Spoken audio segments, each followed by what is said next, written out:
Hello defence lovers, आज की top headlines कुछ इस प्रकार है। इंडियन एयरफोर्स के सुखोई 30 MKI फाइटर से टेस्ट की गई हैं माइका और R-77 air to air missiles. Bharat चीन सीमा के पास तैनात होंगे अमेरिका के B-2 स्टेल्थ बॉम्बर्स। बिना दुश्मन की नजर में आए फ्रंटियर एरियाज तक पहुंचने के लिए भारत बना रहा है एक नई सड़क। टॉप सोर्सेज का दावा, चीन कर रहा है भारत के तेजपुर एयरबेस और डॉक्टर अब्दुल कलाम आइलैंड पर करीब से निगरानी। और जम्मू कश्मीर से इमीडिएट बेसिस पर 10,000 ट्रूप्स को वापस बुलाने का ऑर्डर जारी।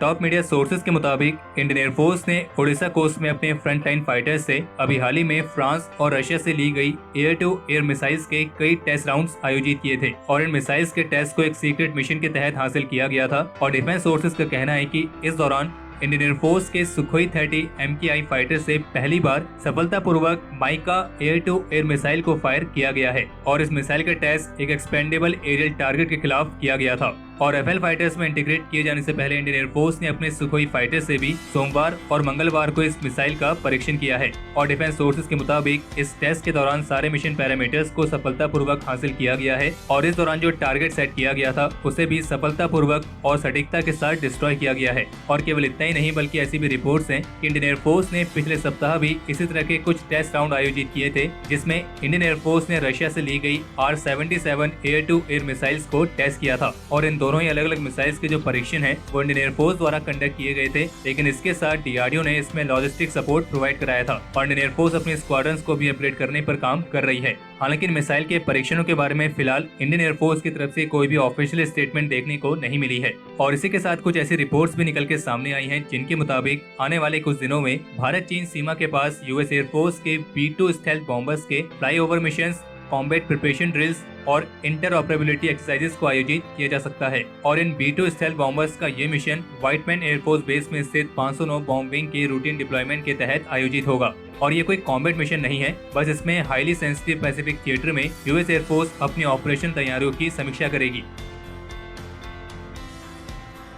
इजरायली कंपनी एल्बिट सिस्टम की तरफ से इस बात की घोषणा की गई है कि उन्होंने एक साउथ एशियन कंट्री की नेवी से करीब $27 मिलियन का कॉन्ट्रैक्ट हासिल किया है और इस कॉन्ट्रैक्ट के तहत एल्बिट सिस्टम उस नेवी को air to air combat training system supply करेगी। इस कॉन्ट्रैक्ट को 2 साल के टाइम पीरियड में पूरा किया जाएगा और इसके साथ 3 साल की मेंटेनेंस भी आएगी। और इसमें EHUD air combat manoeuvring instrumentation system supply किए जाएंगे जो कि इस नेवी के सोर बेसिस और ऑन बोर्ड एयरक्राफ्ट कैरियर से भी ऑपरेट हो सकेंगे। हालांकि एल्बिट सिस्टम ने ये नहीं बताया कि वो साउथ एशियन कंट्री कौन सी है जिसकी नेवी ने ये ऑर्डर दिए हैं, लेकिन टॉप सोर्सेज का कहना है कि इस बात की बेहद अधिक संभावना है कि वो साउथ एशियन कंट्री कोई और नहीं बल्कि भारत है और ये ऑर्डर दिए हैं भारत की इंडियन नेवी ने। और इस कॉन्ट्रैक्ट में जिस EHUD air combat manoeuvring instrumentation system की बात की गई है, ये एक advance air to air combat training capabilities प्रदान करता है। और एल्बिट सिस्टम के स्टेटमेंट में ये भी बताया गया है कि वे जिस नेवी को ये advance combat training capabilities supply कर रहे हैं उसी देश की एयरफोर्स ने भी उनके सिस्टम को सफलतापूर्वक ऑपरेशंस में इस्तेमाल किया है।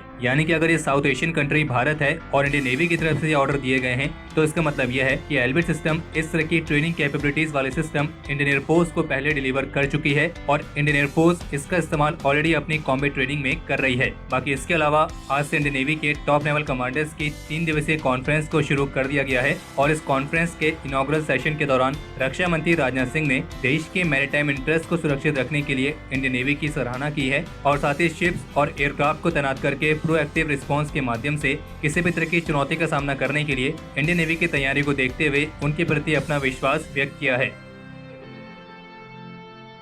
लद्दाख में चीन और पाकिस्तान के साथ लगे फ्रंटल एरियाज पर बिना दुश्मन की नजर में आए अपने ट्रूप्स और इक्विपमेंट्स को तेजी से वहां पहुंचाने के लिए भारत मनाली से लेह तक एक नई सड़क का निर्माण कार्य कर रहा है। और ये नई सड़क high altitude mountainous union territory यानी कि लद्दाख और देश के अन्य हिस्से के बीच तीसरा लिंक होगा। और इसी के साथ भारत दौलत बेग ओल्डी और सब सेक्टर नॉर्थ के ऐसे ही अन्य एरियाज पर रणनीतिक रूप से महत्वपूर्ण एक अल्टरनेटिव कनेक्टिविटी पर काम कर रहा है। और जबकि दुनिया की सबसे हाईएस्ट मोटरेबल रोड खारदुंगला पास से इसका निर्माण कार्य पहले ही शुरू हो चुका है। और जो ये मनाली से लेह तक एक नई अल्टरनेटिव कनेक्टिविटी पर काम चल रहा है, ये नीमू, पदम और धारचा एक्सेस से होकर गुजरेगी और ये मौजूदा रूट्स जो कि श्रीनगर के जोजिला पास से गुजरते हैं उनकी तुलना में करीब 3 से 4 घंटे का जर्नी टाइम कम कर देगी। यानी कि उनकी तुलना में करीब 3 से 4 घंटे कम लगेंगे लद्दाख के फ्रंटियल एरियाज पर पहुंचने में। और इस नई सड़क का सबसे बड़ा फायदा ये होगा कि इसके माध्यम से हम बिना दुश्मन की नजर में आए अपने ट्रूप्स को लद्दाख के फ्रंटियल एरियाज पर पहुंचा सकते हैं। और इससे केवल ट्रूप्स ही नहीं बल्कि टैंक्स और आर्टिलरी गन्स जैसी हैवी वेपनरी को भी मूव कराया जा सकता है।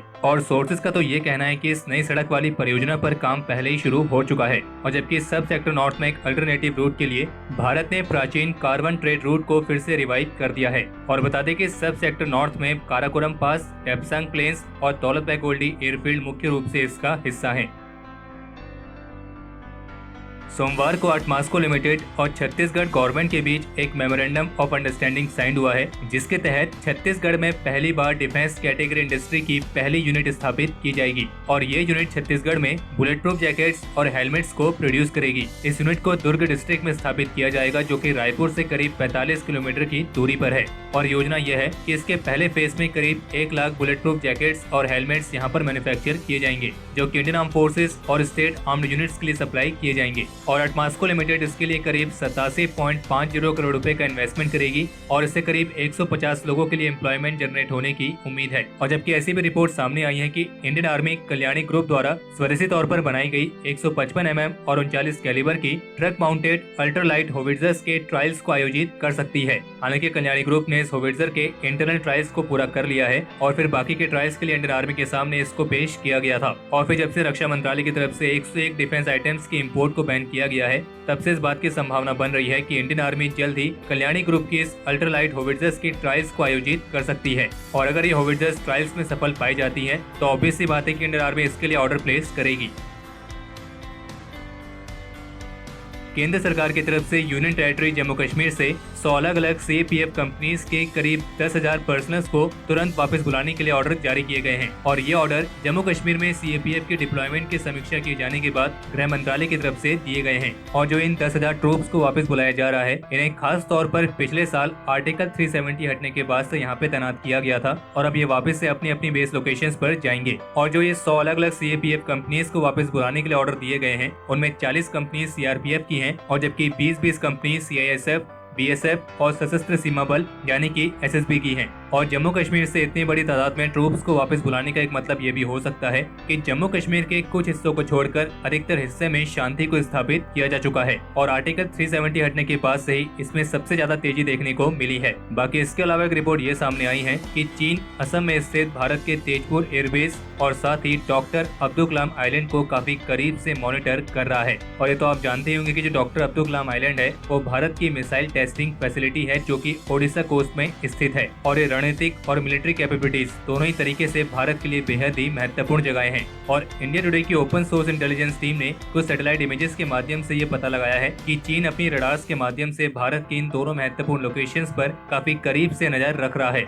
लेकिन इसी बीच चाइनीज मिसाइल्स को ट्रैक और डिटेक्ट करने के लिए जापान और यूएस भी लो अर्थ ऑर्बिट में करीब 1000 के आसपास स्मॉल सैटेलाइट्स को डिप्लॉय करने की योजना बना रहे हैं। और इनकी मदद से जापान और यूएस चीन की उन मिसाइल्स पर नजर रखेंगे जो कि मुख्य रूप से मौजूदा मिसाइल डिफेंस सिस्टम्स को भी बीट करने के लिए विकसित की गई हैं।